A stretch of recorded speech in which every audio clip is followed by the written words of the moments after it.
একসময় যেসব বিশ্বাসকে কুসংস্কার হিসেবে দূরে সরিয়ে রাখা হতো, সেগুলি আজকের ভারতীয় তরুণদের জীবনে হয়ে উঠেছে গুরুত্বপূর্ণ। তাদের কাছে আধ্যাত্মিকতা মানে বাস্তবতা থেকে পলায়ন নয়, বরং নিজেদের ভেতরের জটিলতা বুঝে নেওয়ার একটি প্রক্রিয়া। জানা যায়, গুরগাঁওয়ের সংখ্যাতত্ত্ব ও জ্যোতিষ পরিষেবা প্রদানকারী সংস্থা নুম্র ভানির জ্যোতিষী সিদ্ধার্থ এস কুমারের ক্লায়েন্টদের বড় অংশই 24 থেকে 35 বছরের তরুণ তরুণী, যারা কর্মজীবন, সম্পর্ক কিংবা আত্মপরিচয়ের জটিলতা নিয়ে পরামর্শ নিচ্ছেন।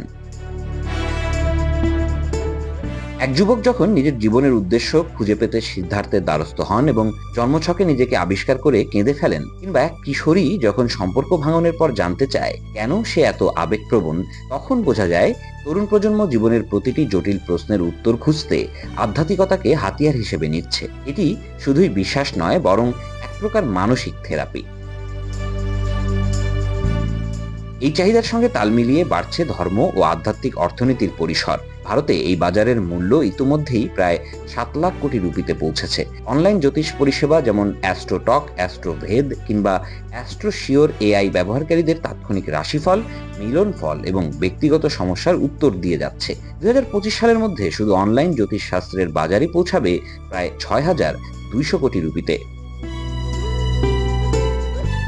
এই জোয়ারকে বাড়িয়ে দিয়েছে কোভিড-19 মহামারীও। মানুষ যখন ঘরবন্দি, অনিশ্চয়তায় ভরা ভবিষ্যৎ নিয়ে উদ্বিগ্ন, তখন আধ্যাত্মিকতা ও জ্যোতিষ শাস্ত্র হয়ে ওঠে আশ্রয়ের জায়গা। 2021 সালে অনলাইন জ্যোতিষ পরামর্শের হার বেড়ে যায় 20 থেকে 25%।